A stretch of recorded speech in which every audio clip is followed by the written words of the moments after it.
Hello বন্ধুরা, দেখো আজকে আমি তোমাদেরকে হাতা কাটিং করে দেখাবো। হাতা কাটিং কি করে করতে হয় আমি আগেও দেখিয়েছি, তোমরা বুঝতে পেরেছো কি জানি না। আজকে আমি তোমাদেরকে হাতা কাটিং করে দেখাবো। দেখো, আমার ব্লাউজের যে হাতা আছে, বগল আছে, তার আমি মাপটা নিয়ে নিয়েছি। 6.6 হয়েছে, 6 ইঞ্চি 6 সুতো হয়েছে বগলের মাপটা।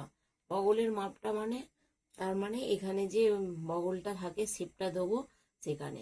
এবার মুহুরির মাপটা, মুহুরি প্রথমে তোমরা লম্বা নিয়ে নেবে। দেখো আমি এখানে এখানে আমার হাতা কাটিং এর জন্যে আমার 9 ইঞ্চি রাখতে বলেছে কাস্টমার। আমি ওই জন্যে এখানে আমি 1 ইঞ্চি যোগ করে 10 ইঞ্চি নিয়ে নিয়েছি। দেখো আমি এখানে 10 ইঞ্চি হাতাটা নিয়ে নিয়েছি। দুদিকে লাইনটা সমান করে নেবে, দুদিকে লাইনটা সমান করে নেবে। নিয়ে এবার হাতার মোহরের 10 আছে, তাহলে হাতার মোহরই আমার এখানে আছে 10, মানে 5। 10-এর হাফ হবে কত? 5। 5টা আমি নিয়ে নেবো এখান থেকে। আর 1.5 ইঞ্চি আমি এক্সট্রা নিয়ে নেবো, পরে কখনো লুজ করতে দরকার হবে। আচ্ছা, এখান থেকে আমার 10 ইঞ্চি আছে। 10 ইঞ্চি নিচে আমি একটা 3 ইঞ্চি ডাউন করব। 3 ইঞ্চি একটা ডাউন করব, ডাউন করে লম্বা লাইনটা টেনে নেব।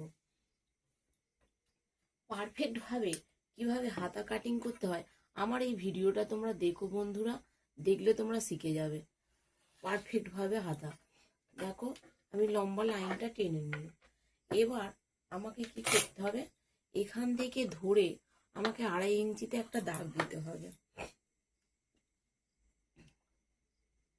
এখান থেকে ধরে আমাকে একটা 2.5 ইঞ্চিতে দাগ দিতে হবে। 2.5 ইঞ্চিতে একটা দাগ দিয়েছি।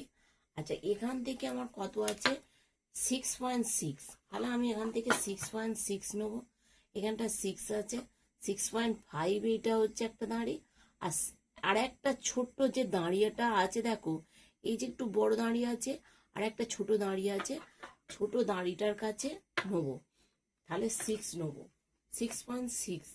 তাহলে আমি এখান থেকে 6.6-এ দাগ দিয়ে নেবো। 6.6-এ আমি একটা দাগ দিয়ে নিচ্ছি। তাহলে আমার 6.6-এ দাগ দিয়ে নিল। এবার এখান থেকে ধরে আমার এখানে শেপ দিতে হবে। এখান থেকে তোমরা এরকম ভাবে একটা শেপ দিয়ে দেবে। প্রথমে একটা এরকম ভাবে শেপ দিয়ে দিলে, দিয়ে তারপরে কি করবে, এখান থেকে ধরে এরকম একটু ওপর দিকে তুলবে, তুলে একটু নিচে দিকে নামিয়ে নেবে। এই দেখো কত সহজভাবে হাতাটা আমি কাটিং করে দেবো।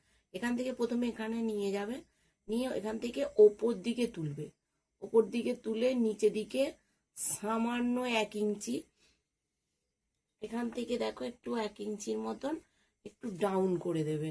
এখান থেকে ধরে এই যে এখান থেকে নিয়ে এখান থেকে ধরে 1 ইঞ্চির মতন ডাউন করে, ব্যাস এটা হয়ে গেল। এবার এখান থেকে যেহেতু আমি 1.5 ইঞ্চি এক্সট্রা নিয়েছি, আমি এখান থেকেও আমি 1.5 ইঞ্চি এক্সট্রা নিয়ে নেব ভেতরে কখনো লুজ করার জন্য। দেখো কত সহজভাবে আমি হাতা কাটিং। এবার লাইনগুলোকে আমি সমান করে নেব। দেখো লাইনগুলোকে আমি সমান করে নিচ্ছি।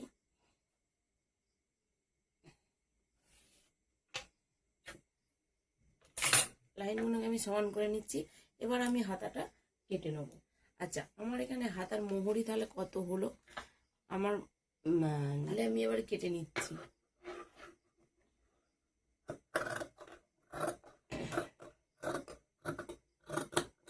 এখানে 10 ইঞ্চি ব্লাউজ আছে, আমি 3 ইঞ্চি হাতা ডাউন করেছি। তোমরা লম্বা ব্লাউজে 3 ইঞ্চি থেকে 3.5 ইঞ্চি ডাউন করতে পারো, এর বেশি করবে না।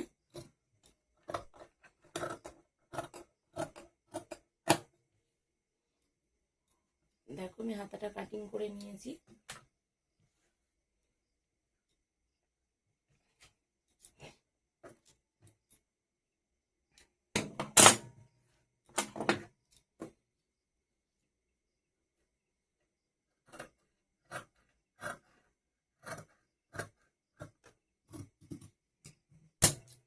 দেখো এই যে আমি শেপটা দিলুম, এই যে আমি এখানটা শেপটা দিলুম, এইটা আমাদের তালপাট কাটিং হবে। এটা আমাকে তালপাট কাটিং করতে হবে, যেহেতু আমি এটা বোর্ড নেক ব্লাউজ করছি, তালপাক মাস্ক কাটিং করতেই হবে। এখানে আমি বুটনেক ব্লাউজ করছি, এই বুটনেক ব্লাউজে আমাকে তালপাট কাটিং করতে হবে। এটা আমি পরে তালপাট কাটিং করে নেবো। আমি এখানটা একটা কাট লাগিয়ে নিচ্ছি, দেখো কাট লাগিয়ে নিলাম। তালপাট কাটিং করে তোমাদের দেখাবো। আমি ব্লাউজটা আগে হাতাটা সেলাই করে নেবো, করে নিয়ে তারপরে তালপাট কাটিং করবো। দেখো